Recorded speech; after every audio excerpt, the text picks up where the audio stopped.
Le 14 et 15 octobre dernier, la Fondation Le But de Pierre Gendron s'est offert pour une deuxième année consécutive un événement caritatif assez spécial. 21 heures de deck hockey. Ça se passait du côté de Mirabel chez Deck Hockey HBLL et l'équipe d'Hockey le Magazine est allée à leur rencontre. C'est notre deuxième édition, mais la Fondation Le But, ça fait longtemps que ça me trotte dans la tête.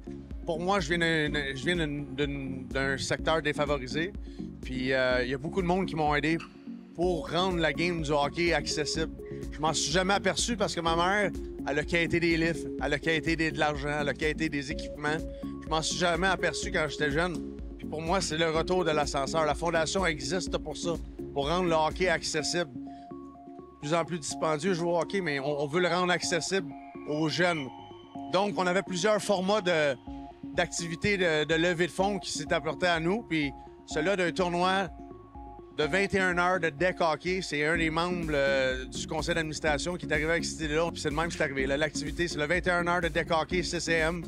Puis c'est la deuxième édition. Puis tu m'as appris qu'on va battre le record établi de l'année passée, qui était incroyable, qui était de 153 000. On avait le target de 200 000, puis là, 221 000, c'est capoté. D'une façon naturelle, on reçoit beaucoup de demandes qui sont alentour des patinoires qui sont construites par certains organismes dans des milieux défavorisés.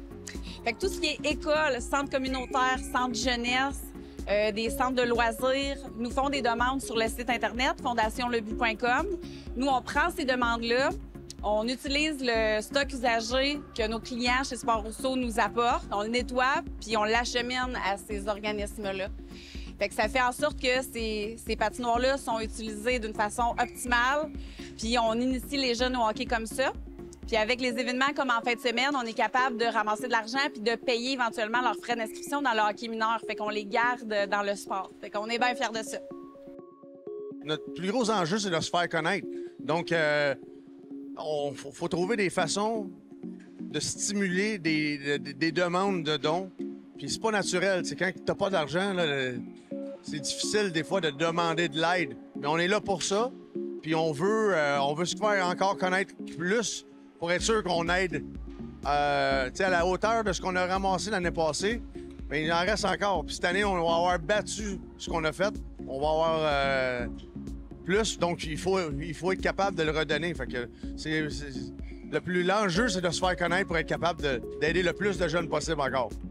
Initialement, le projet, c'était vraiment la région de Montréal et les alentours, parce que ce sont là nos magasins, fait que c'est plus facile pour nous d'acheminer le stock puis d'encourager comme ça. Sauf qu'on s'est rendu compte qu'il y a certaines communautés qui sont plus à l'extérieur qui ont fait la demande.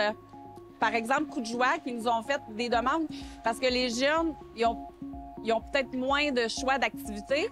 Puis il y avait une patinoire, puis là, il n'y avait pas de stock. Fait que là, ce qu'on a fait, c'est qu'on a préparé de l'équipement, puis on a envoyé ça. Puis là, les jeunes sont super contents, puis devraient utiliser ça à tous les jours. Ça a l'air que la patinoire, c'est the place to be. Fait que tous les jeunes se chill là. Puis là, ils vont pouvoir patiner en plus. Fait qu'on est bien contents. Même les célébrités, à quelque part, c'est tous des chums. C'est tous des chums ou de chums, au pire. Tout le monde qui sont impliqués, c'est des employés. On a une équipe de chums qu'on a joué. Mon équipe s'appelait Napper, c'est mes amis à moi ou employés de d'autres compagnies. Il y avait l'équipe Sport Rousseau qui était tous nos employés. Donc, c'est incroyable. C'est du monde que je connais, qui s'implique parce qu'ils croient à la même cause. Tout le monde a le goût de redonner puis rendre le hockey accessible. C'est le devoir accompli de 4-5 mois d'une équipe de beaucoup de monde, de gens. C'est la résultante de mois de travail et de plein de personnes qui se sont impliquées. Une équipe de la mort qui ont fait une job incroyable, puis des commanditaires, des joueurs, du monde qui ont levé de l'argent au nom personnel pour le donner. J'ai un employé hier qui s'est présenté avec des chèques qu'il a ramassés personnellement à plein de places pour au-dessus de 10 000 $, un employé. Quand on va redonner le chèque tantôt, puis quand on va aider, puis j'ai annoncé tantôt aux gens qu'on avait battu notre record l'année passée, mes joueurs, puis il y a des joueurs qui sont partis à pleurer, tu sais.